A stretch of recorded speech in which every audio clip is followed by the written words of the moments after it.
Kembali lagi di Kembang Sarjana Film.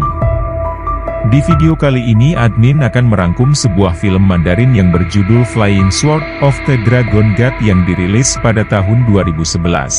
Film ini menceritakan tentang masa pemerintahan dinasti Ming, atas terbaginya blok barat yang dipenuhi pemerintah korup dan blok timur untuk kalangan rakyat. Muncullah pejuang pemberontak yang dipimpin oleh Hou Huaiyan, Jet Li, yang mengambil jalur hukum mereka sendiri melawan kerajaan. Bagaimana kisah selanjutnya? Yuk mari kita simak alur ceritanya.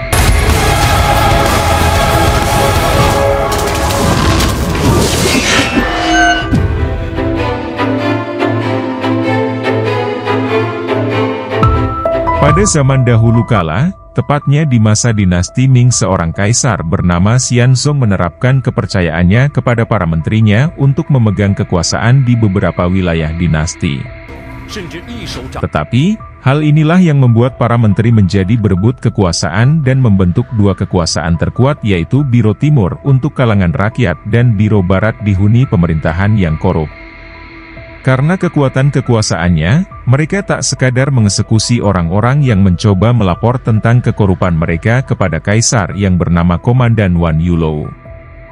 Lalu mereka mengadakan pengeksekusian terhadap orang-orang yang melaporkan tentang kekorupannya ke kaisar.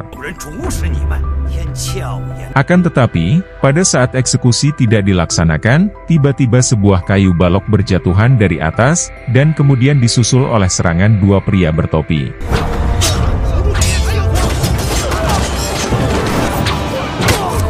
Keduanya ternyata pendekar kungfu yang diketuai oleh Hou Huaiyan yang ingin menjatuhkan pemimpin yang korup, yaitu Komandan Wan Yulo. Meskipun Wan Yulo mendapat pukulan beberapa kali dari Hou, tapi tetap saja tak pengaruh karena memakai jubah emas pelindung.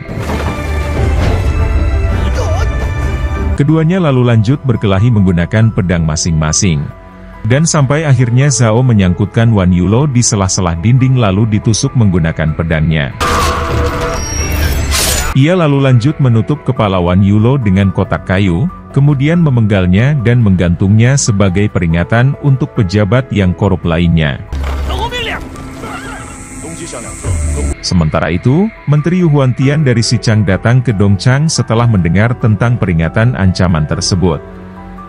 Menteri pun meremehkan Biro Dongchang karena tidak bisa menyelesaikan masalah ini dan memutuskan untuk turun tangan dan membunuh siapapun yang mengancam biro mereka. Menteri Huantian kemudian menemui selir utama kaisar. Lalu menyuruhnya agar berhenti untuk memperebutkan kekuasaan karena selir utama hanya ingin mereka mencegah kaisar agar tidak menghamili siapapun selain dirinya. Menteri pun mengaku kalau ia sudah menyuruh bawahannya untuk membunuh 3 selir lainnya. Akan tetapi, 1 selir lainnya berhasil kabur dan sedang dalam pengejaran. Di lain tempat, para anak buah Menteri terlihat menghentikan sebuah perahu untuk mencari 1 selir yang kabur yang bernama Su Huiyong. Dan benar saja Su Huiyong ternyata ada di dalam perahu itu yang sedang membuang kantong pewanginya untuk menghilangkan jejak. Namun, usahanya sia-sia karena mereka berhasil menangkap selir tersebut. Saat Su Huiyong akan dieksekusi, seorang pendekar bercadar muncul dari atas tebing untuk menghentikan mereka dengan menggunakan pedangnya. Pendekar wanita itu adalah Gu Ying yang mengaku-ngaku sebagai Hou Huaiyan. Namun tanpa disadari, ternyata Hou memantaunya. Setelah itu Hou lalu memutuskan untuk pergi melawan Biro Xichang. Sementara itu, Menteri Yu yang kini tahu tentang keberadaan Hou Huaiyan kemudian melajukan kapalnya untuk menangkap Hou. Namun tak lama kemudian, Hou serta 2 anak buahnya tiba-tiba muncul di kapal mereka dan melakukan serangan. Serangan itu pun dibalas oleh Kapten Xichang yang bernama Jin Liang dengan 2 pedang khasnya. Hou juga berhasil bertemu dengan Menteri Yu dan memulai duel di atas layar kapal. Karena kemampuan keduanya sama-sama hebat, duel itu pun berlangsung cukup lama, dan sampai akhirnya Jin Liang membunuh salah satu anak buah Hou. Alhasil Yo dan anak buah lainnya pun memilih untuk mundur lalu terjun ke laut. Di sisi lain, Gu Ying membawa Yo Huiyong bersamanya ke gerbang naga karena Yo Hui tak punya siapa-siapa. Di situ keduanya mulai mengobrol termasuk Gu Ying yang mengatakan kalau ia masih menyimpan suling milik orang yang ia cintai. Bersama dengan itu, ribuan burung gagak muncul untuk bermigrasi, sehingga membuat suling Gu Ying terjatuh menjadi pecah. Setelah burung gagak lewat dan karena badai pasir yang besar, Gu Ying pun membawa Yo Hui ke penginapan terdekat yang disebut dengan penginapan hitam. Alasan dinamakan penginapan hitam karena di tempat ini sering terjadi pertempuran dan jika seorang yang sembarangan memakai sumpit milik sebuah kelompok tertentu, maka orang itu akan dibunuh dan dimasak. Di saat yang sama, para prajurit Si Chang yang dipimpin oleh Lu Si muncul mencari selir yang berhasil kabur. Alhasil Gu Ying dan Yo Huiyong pun langsung bersembunyi di balik pagar.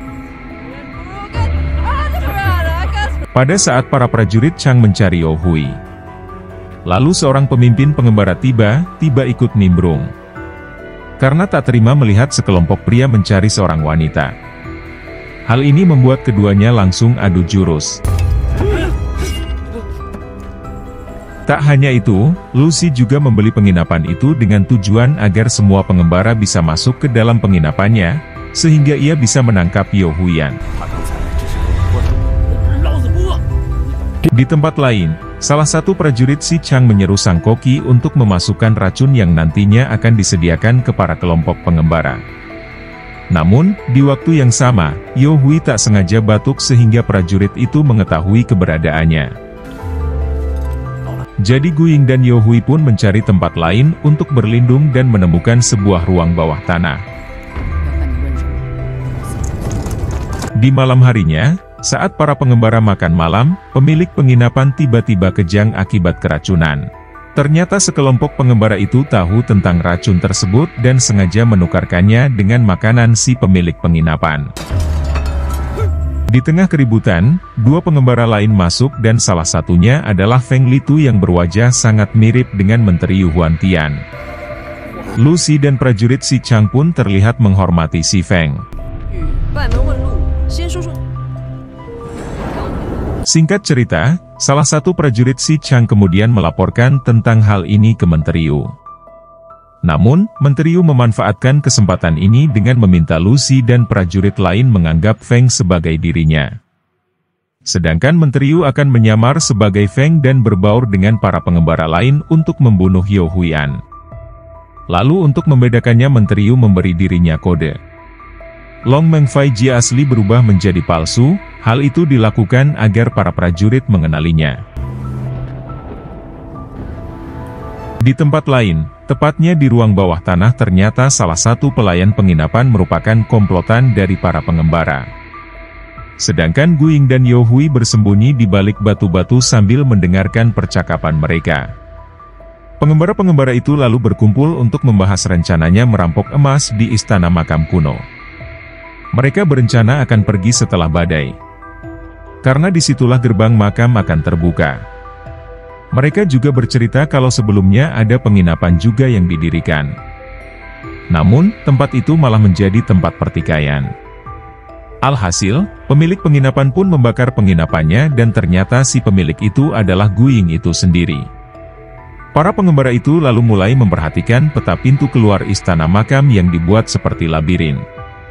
Mereka juga menyadari, kalau Feng mirip seperti atasan Lu Si jadi mereka menyuruh Feng agar melakukan penyamaran dan menceritakan tujuan sebenarnya. Tak lama kemudian setelah berdiskusi, mereka mendengar suara batu terjatuh akibat Yo Hui yang hampir terpeleset. Para pengembara pun langsung mengeceknya dan menemukan Gu Ying serta Yo Hui. Mereka juga terlibat adu kemampuan pedangnya dengan Gu Ying karena mengira Gu Ying adalah penyusup. Sementara itu, Feng berhasil mendapatkan informasi kalau para prajurit Si Chang sedang mencari seseorang. Namun, salah satu menteri yang baru saja menemui Menteri Yu, muncul untuk memberitahu kalau Feng bukanlah Menteri Yu. Di samping itu, pertarungan Guing dan para pengembara masih berlanjut. Tapi di saat itulah Guing terluka di dadanya. Untungnya Yo tiba-tiba datang dan menolong Guing. Ternyata orang yang selama ini Guing cari adalah Yo.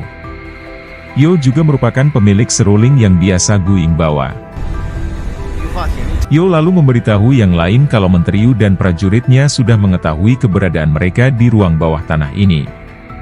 Jadi mereka pun bekerja sama dan mulai menyusun rencana untuk melawan pasukan Menteri Yu, yaitu dengan menyuruh si pemilik penginapan untuk bekerja sama dengan melepaskan semua kuda milik prajurit Si Chang, serta membunuh pemimpin mereka. Dan sebagai gantinya, si pemilik penginapan akan diberikan obat penawar racun. Di malam harinya, terlihat Guing dan Yo sedang mengobrol tentang masa lalu mereka di mana mereka pernah terlibat dalam hubungan yang rumit karena Yo menyukai wanita lain. Yo juga sebenarnya memberikan seruling itu ke wanita yang ia suka. Namun, wanita itu meninggal setelah menyelamatkan nyawa Yo. Alhasil, Guing pun memutuskan untuk menyimpan seruling ini karena rasa cintanya ke Yo. Selang tak lama, Su Hui lalu mendekati Yo dan memintanya agar jangan menyakiti perasaan Guing lagi. Dan cara agar Yuying membenci Yo yaitu keduanya mulai berpura-pura bermesraan di depan Guing, sehingga membuat Guing cemburu. Karena kejadian ini, Guing pun memilih untuk pergi meninggalkan mereka. Tapi sebelum pergi, ia bertemu dengan Su Hui kalau ia sebenarnya tahu tentang sandiwara mereka berdua. Guing pun memberi Su Hui sebuah belati untuk berjaga-jaga. Ia juga menasihati Su Hui agar tak menikah dengan pria yang suka main judi.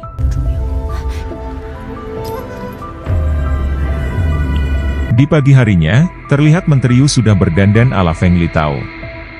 Ia dan pasukannya kemudian pergi untuk menuju ke tempat penginapan hitam.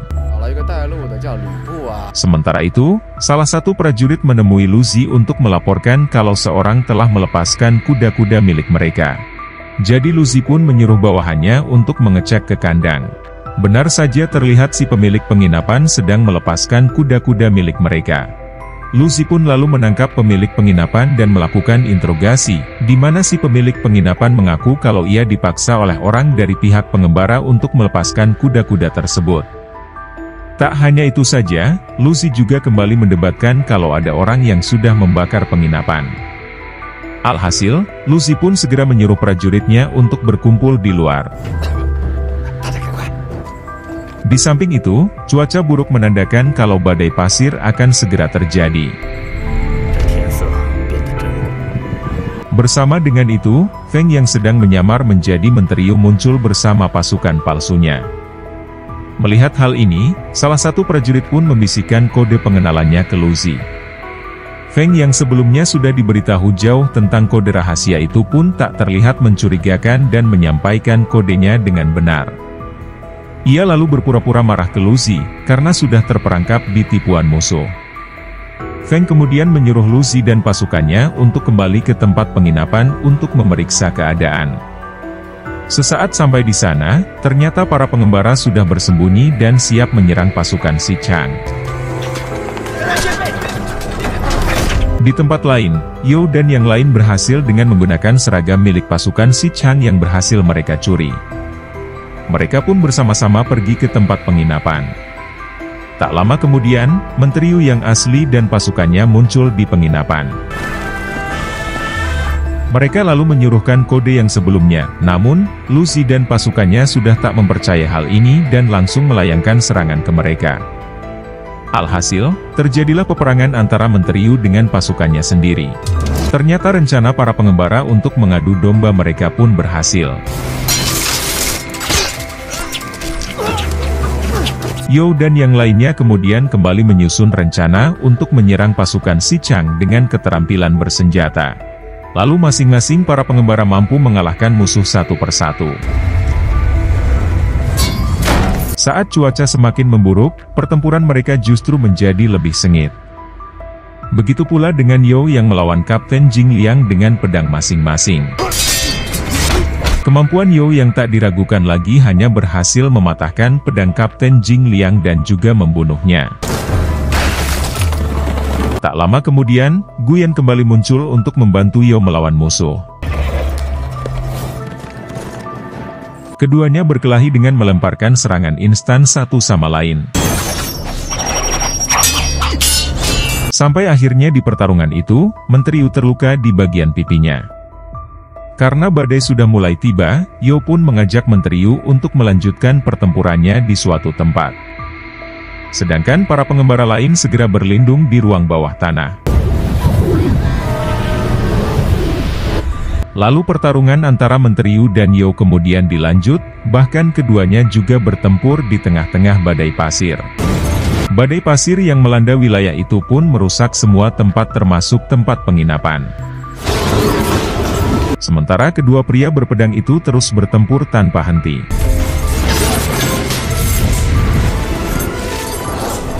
Setelah badai mulai reda, para pengembara lain mulai keluar dari persembunyiannya dan mencari keberadaan Yo. Di saat itulah mereka juga menemukan istana makam emas yang selama ini mereka cari. Mereka langsung pergi menuju ke sana di mana istana itu terlihat sangat besar dan tertutup oleh pasir. Di sisi lain, Yo dan Menteri Yu terbangun di dalam istana makam kuno setelah terbawa oleh badai pasir. Bersama itu para pengembara juga tiba dan bersiap ingin melawan Menteri Yu. Tapi akhirnya mereka memilih berdiskusi untuk menyelesaikan permasalahannya. Yo lalu memberi usul agar membiarkan yang lain pergi membawa sekotak emas. Sedangkan duel antara keduanya tetap berlanjut. Mereka pun menyetujui hal itu dan pengembara yang lain kemudian mulai mengangkut kotak emas serta mencoba mencari jalan keluar. Tapi di tengah itu, Su Hui tiba-tiba menyerang Guyin dari belakang menggunakan belatinya. Ternyata tanpa mereka ketahui Su Hui adalah mata-mata Menteri Yu.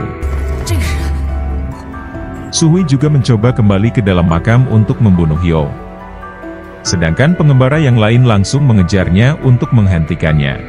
Namun, ternyata Su Hui juga sudah memasang jebakan menggunakan benang emas di seluruh tempat itu. Jadi mereka pun memilih untuk tetap keluar dari tempat tersebut. Sementara itu, Su Hui sudah mencapai ke dalam makam dan segera melakukan serangan ke Yo. Untungnya, Yo bisa mengatasinya. Ketika berduel, badai pasir pun kembali menyelimutinya.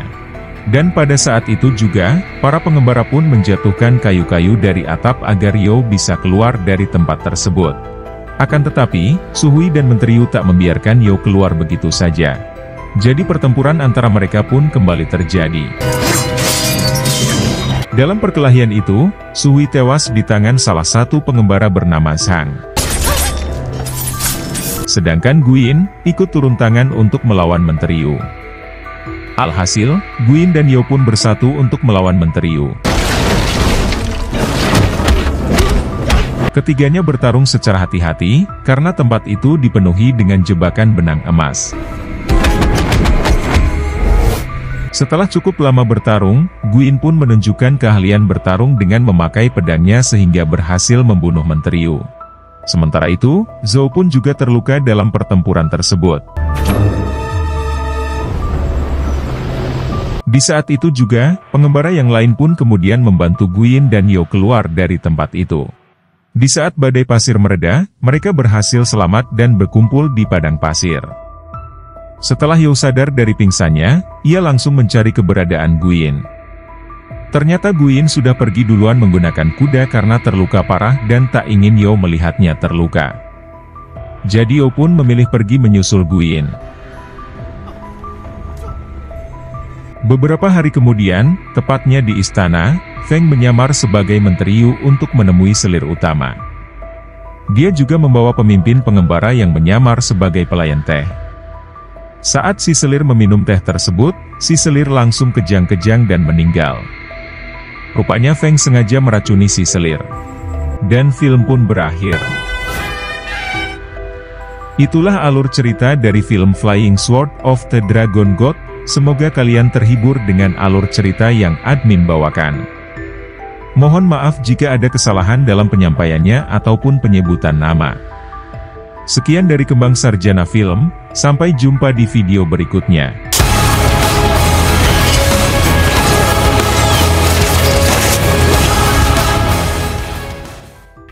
Thank you.